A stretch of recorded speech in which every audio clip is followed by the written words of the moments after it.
Hello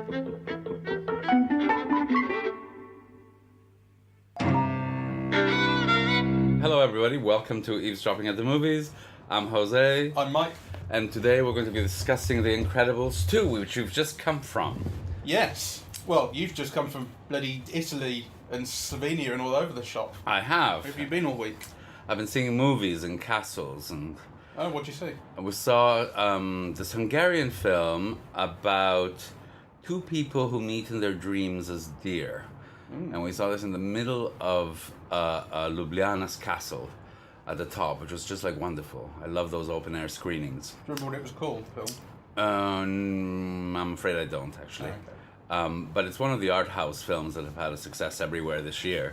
I don't think it's come to Birmingham, though. So, you know, it's a film about a girl who's got...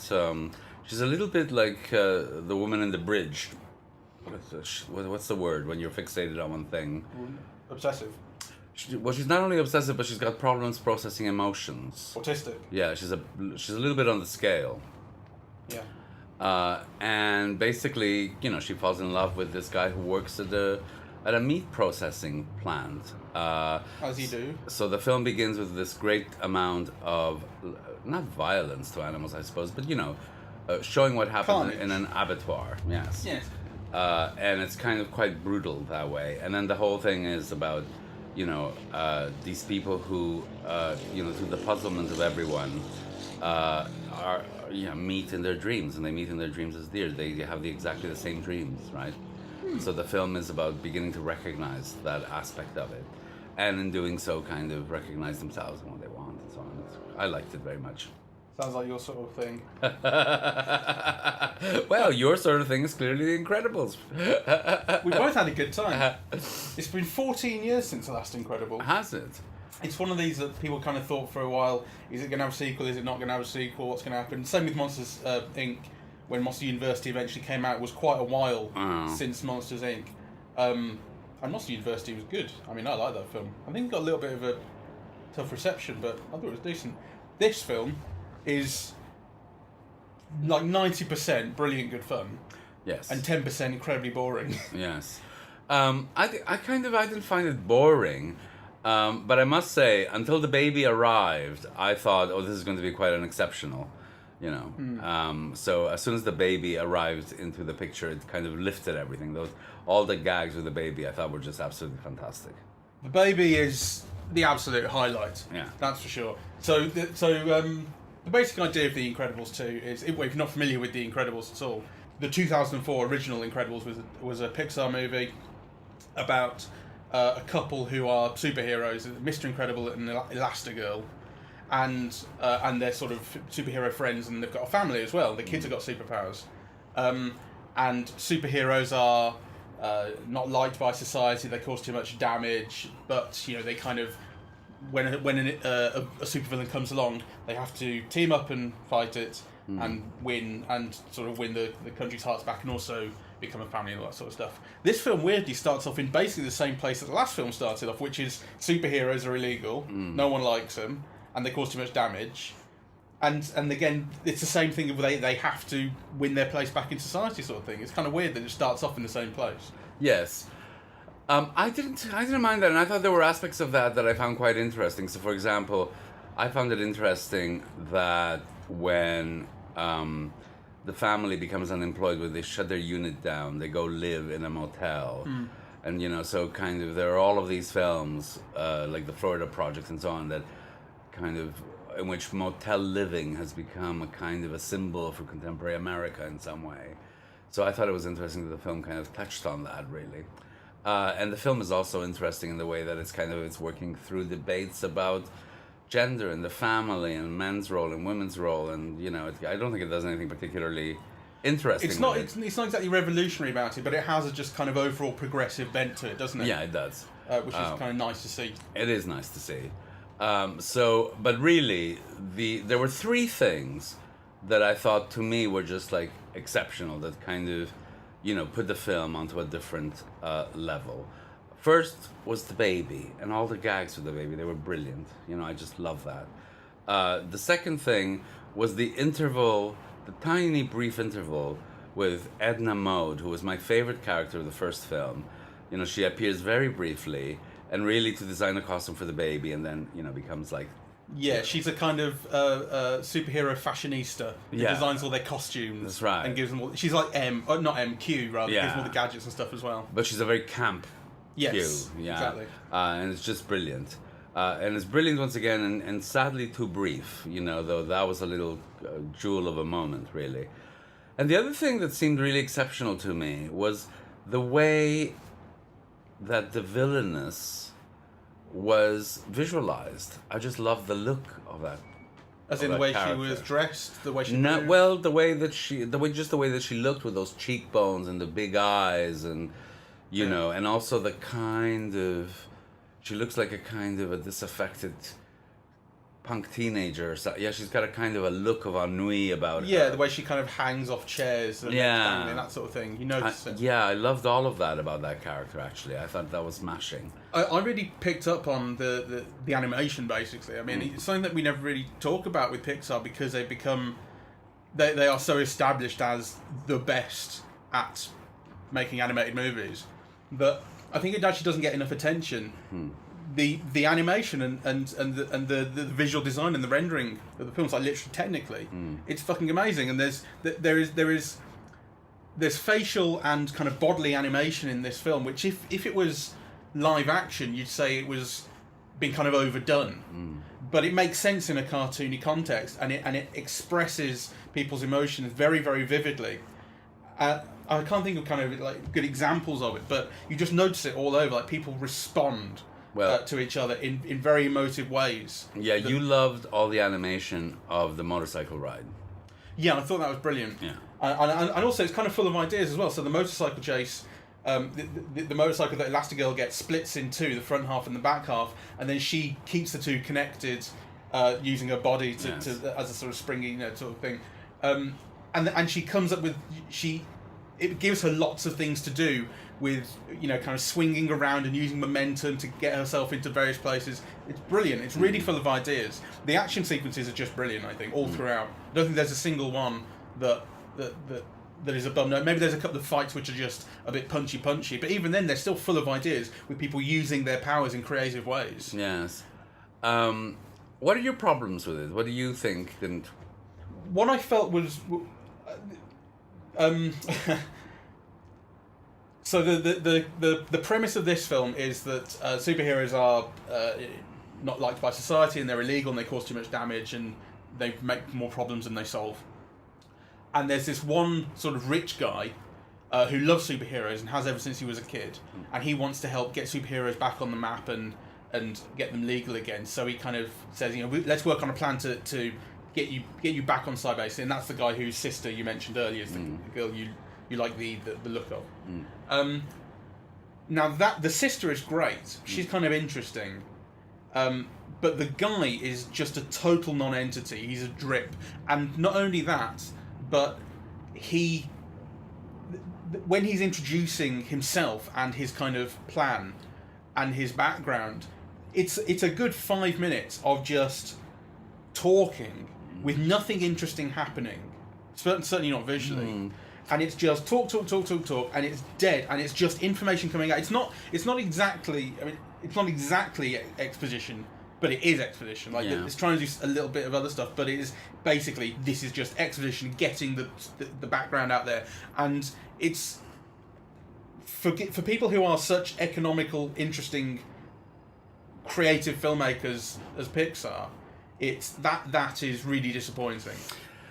He's a problematic character, I think, because, on the one hand, he's kind of meant to be a good guy, right? Like, so there's this opposition between him and his sister, really, that the film plays off of. So, they're kind of meant to be equal opposites in a way, but the film is very critical of what he represents in a way.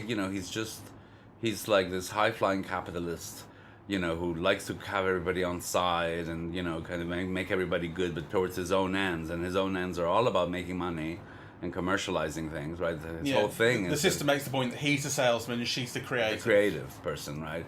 So, and there is kind of like an implied criticism throughout, but it's never pushed. I mean, ultimately, he's meant to be like a good guy, right? Yeah, yeah. So, I thought that was like fudging the character, really.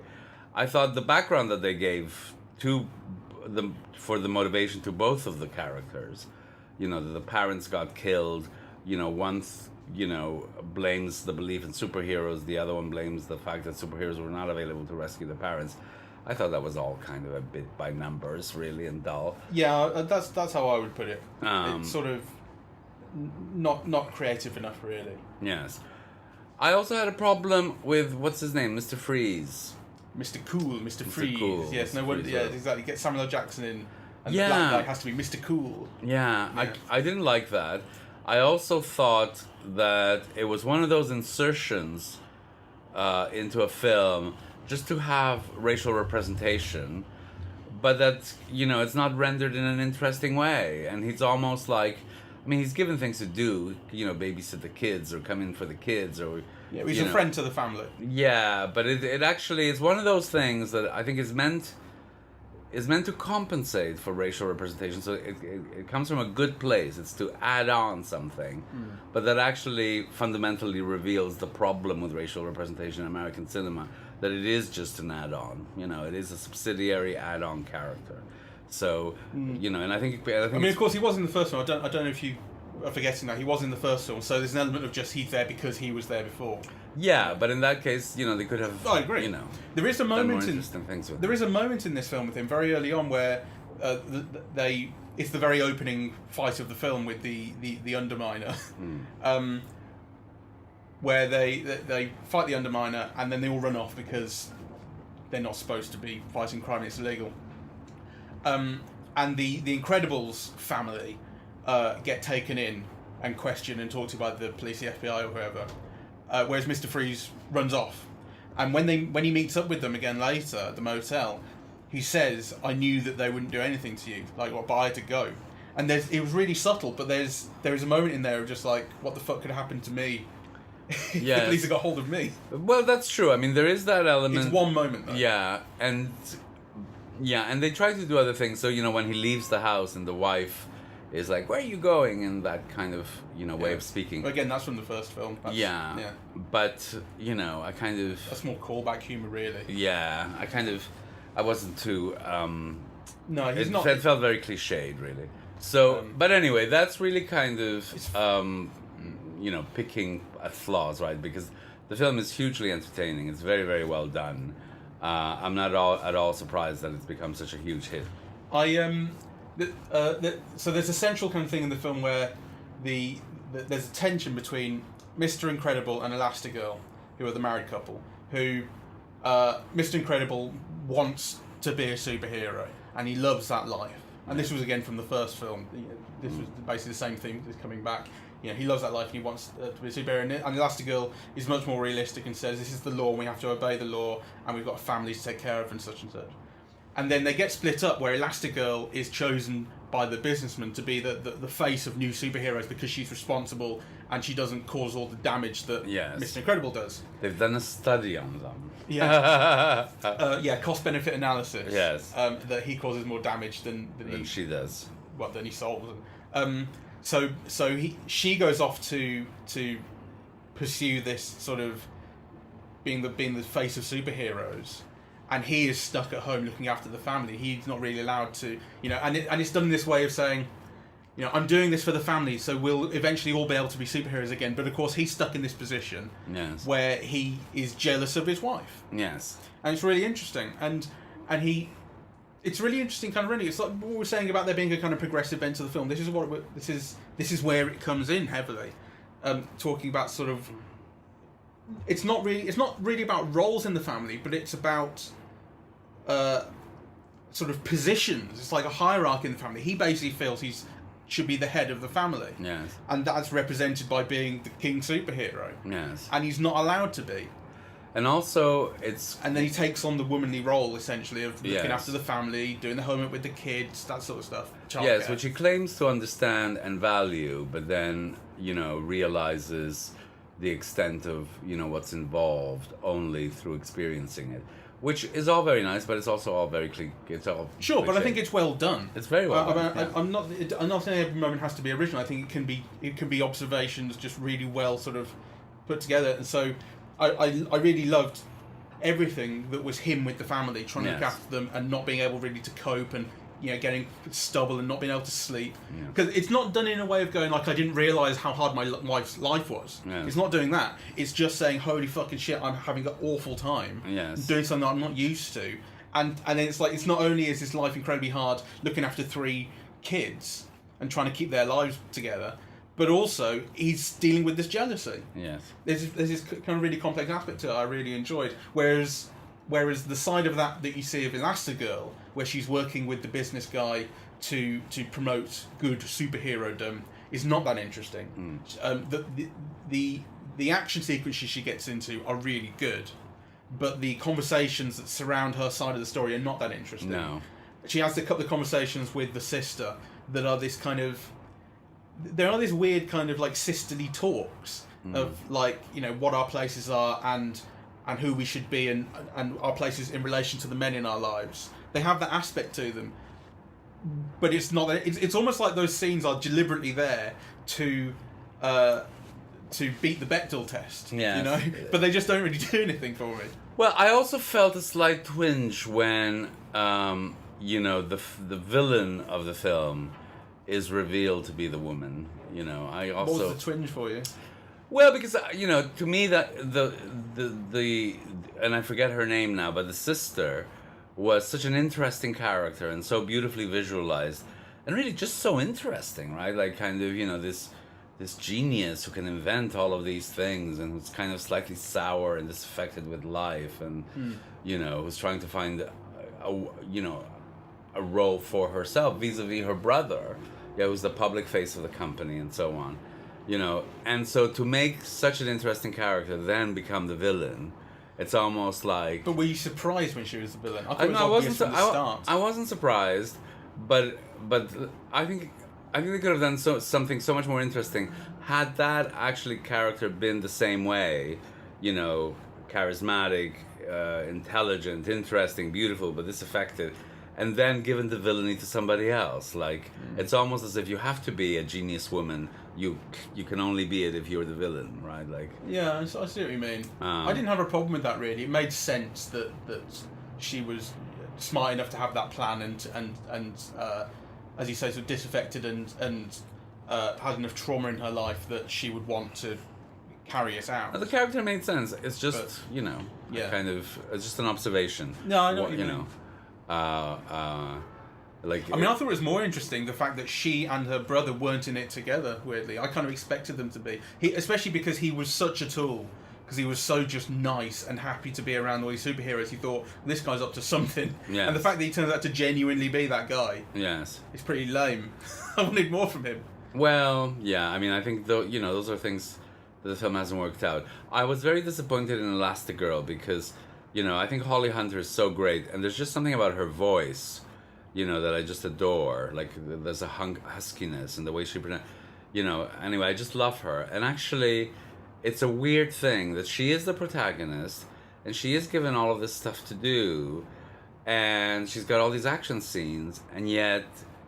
The character's a it's bit dull. of nothing. Yeah. Because her character, essentially, is not the one going through any real troubles or changes. That's right. Like her thing is basically, I want to play by the rules, but I'm offered the chance to break the law for the purpose of making superheroes accepted again and become this kind of star. But it's not something that really plays with it. It's not something, she doesn't get obsessed by this stardom or anything like that. I think she just handles it really well. And whereas, like I say, Mr. Incredible doesn't handle his side of it well at all, and that's what's really interesting. I think that's a very interesting observation, really, because you in some ways you think that the hero of the film is Elastigirl, but really it's Mr. Invincible or Mr. Incredible. Because he is the one. Sorry? For coping, you mean? Well, he's the one who goes through all the changes, whose character changes completely, from the beginning to the end. So, the film is really, well, it's about the family, but actually it is about him, even though, it's Miss Incredible or Mrs. Incredible Elastigirl, who kind of, gets all the action. So very interesting. I have to think about that some more. But it is a. I mean, I would say it's an ensemble thing, really. I wouldn't have put it down as this is the centre of the film or that's the centre of the film exactly in terms of characters. I think it is an ensemble thing. It's about how they kind of learn their various lessons, come back together. But it is, I think, undeniable that Mr. Incredible's side of it happens to be more interesting than Elastigirl's. It's about the family. It could have been made more interesting, Elastigirl's. Yes. As I say, if she hadn't coped with it, if she got a bit big-headed and that sort of thing, which might have been cliche. I'm not saying like I've got the perfect answer. That's the kind of, I guess, the wrinkle you would expect there to be. Nonetheless, it would have made it more interesting than the fact that she was just on the job and getting everything right. Yes. Anyway, it's about the family. Each one is given their bit. The bit that I found the most annoying was the teenage girl on a date bit. I thought that was really cliched. But every other character, and actually all of it, and if you think about it, was cliche. So, the teenage girl is living through all these teenage problems about going on a date, and the ramifications of all of that. The young boy is like madly obsessed with a car, and he finds the remote control for the, his father's car that's been impounded and sold off, and So I think well, I remember. I mean, that's very true. Stereotypical. It's true, but I remember Trey Parker from South Park was talking a while ago about the way he structures his plots when he writes South Park, and he was talking about Pixar and essentially saying like Pixar, from the first 5 minutes of a Pixar film exactly what's going to happen. Who's going to do this and who's going to do that, and who's going to go good and who's going to go bad, and how the relationship's going to go. Everything, but the ride on the way there is fantastically enjoyable. Well, I think that's true of this one. I think that's certainly true of this one. Yeah. There's so much creativity within the scenes. I'd love to see all the gags with the baby again. Yeah, you just want like a supercut of the baby stuff, especially where Edna falls in love with the baby. I love that's a whole beautiful section, yeah. and it's also really great filmmaking, like the way that the camera is used. Yeah. These shots when the baby is kind of discovering his superpowers in the back garden fighting the raccoon. Oh, that was great. And he's sort of the raccoon is having a really weird time with him, and he's sort of shooting lasers, and then he's going invisible, and then he's doing this, doing that. And the raccoon, there's a load of deck chairs in between them, like recliners, and the raccoon's hiding behind one at the very end, and you see it from his sort of point of view, or his perspective, all the way to the other end of them, and the baby's there tiny, just on his own in the frame, teeny tiny, and then just ignites. Yes, that was wonderful. Beautiful, and it's the composition and the timing and the animation. It's really, really, really well directed comedy. Yes. I mean, for me also, it's very well-directed comedy, but it's also given a kind of... there's a poetry about it, really. So, for example, when the baby's taken to Edna Mode for a suit, and also, for babysitting, and you can see how they bond. And one of the ways that they bond is visualized for you, because the baby develops this haircut and gestures and... begins to repeat the actions of Edna Mode, right? And so actually the whole thing is visual, but you just see like there's a connection between these two now, right? Like, and it's kind of rendered in that way, which I thought was beautiful actually. And it's kind of it's kind of what I was saying about the animation being very expressive, but also sort of overdone. It's like there's this contradictory aspect where it's subtle, but also very, very clear, and it's kind of beautiful. It's really, really, really well directed. Apart from those lulls, there are a few. It's a really brilliantly directed film with load of charm. And for me, I didn't know that Brad Bird played Edna Mode. Yeah, I told you. Which actually adds an extra special twist to it. I appreciate it even more. in a queer way, you mean? That's right. Okay, so shall we wrap it up here? Is he gay, I wonder, Brad Bird? I have no idea. But, looking at the film now, you think he must be. Of course, he made the first one as well. It's his... Which was very campy, so... No, he's married to a lady. Oh, well. As far as we know. He's a really good director. He directed Ghost Protocol as well, the Mission Impossible one. Yes. The latter Mission Impossible has been fantastic. Yeah. Whether he's married or not, I think him voicing that particular character in that particular way queers it up. you know. Yeah, I think that's true. So- Yeah, no, I was not. I wasn't. I didn't mean to go on like a gay witch hunt. Anyway, let's wrap it up here. So highly recommended. It's a brilliant Pixar film, I think. Brilliant, fun. All right. Lovely. Thank you very much for listening. We're on SoundCloud, Twitter, Facebook, and we welcome your comments and your feedback. Certainly. Cheerio. Bye bye.